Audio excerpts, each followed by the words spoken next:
Well, let's turn now to the federal election campaign right here at home. The country's vaccination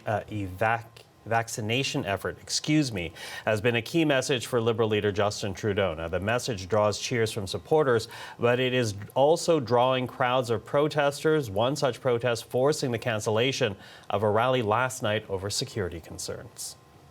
There are political rallies like this across the country with all parties almost every evening. It's an important part of our politics in this country. Unfortunately, tonight we had to cancel because going ahead with the event would have put those people at risk.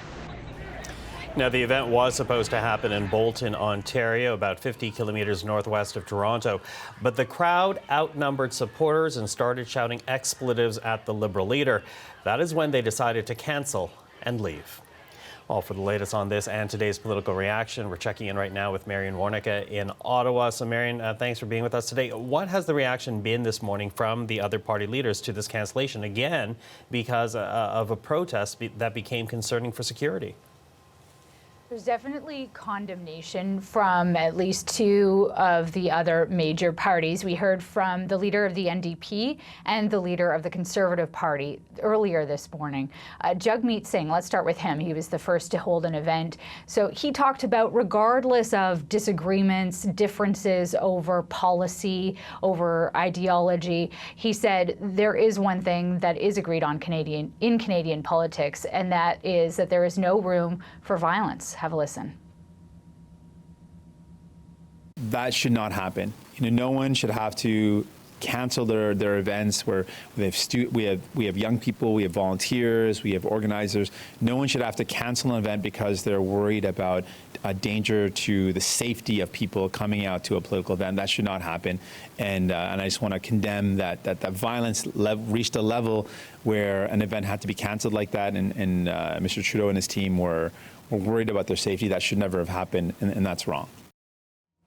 Conservative Party leader Aaron O'Toole was also echoing similar statements. He talked about how he wants to run a positive campaign. He wants to be talking about his plan on the campaign trail. And he says there is no room for threats of violence or for harassment of people on the campaign trail. Here's what he had to say. My message is simple. We're running on Canada's recovery plan. We're running on a positive campaign for the future of this country. And we need to have a positive campaign on ideas.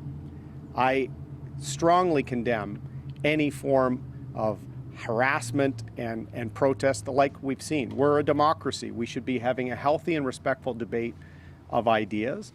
And we have no time for people that bring a negativity to campaigning.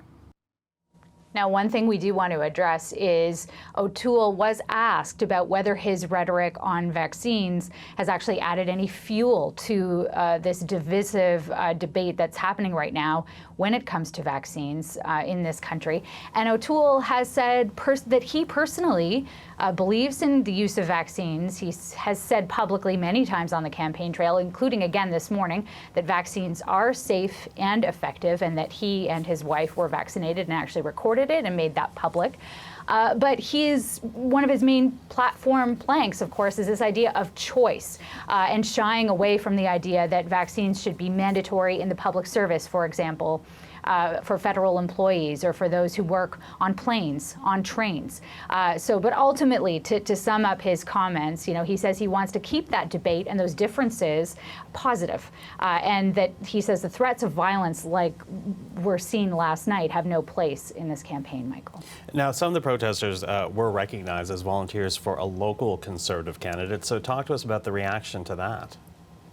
Right. So some of the people watching the video of the protesters recognized them as volunteers who had worked and supporters of Conservative candidate Kyle Seaback. Now, he's running for re-election in the Dufferin-Caledon riding. And he actually posted a statement about it last night. We have it for you to see here. He said, "I learned that a few of my supporters attended that protest outside Justin Trudeau's event. My campaign has zero tolerance for obscenities or threatening behavior against any candidate." candidate. So that's some of the reaction there.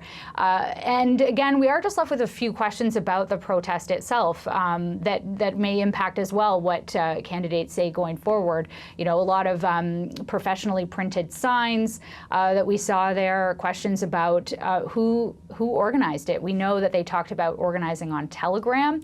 We know that about 100 people managed to organize themselves, get themselves to an event that they only had, you know, the location of that event would have only been announced the night before. So a lot of organizing done in a short period of time. We're digging into who may have organized it and try to answer some of those questions that are still left here. Michael. Okay, Marion, thank you for that update, though. Marion Warnica in Ottawa.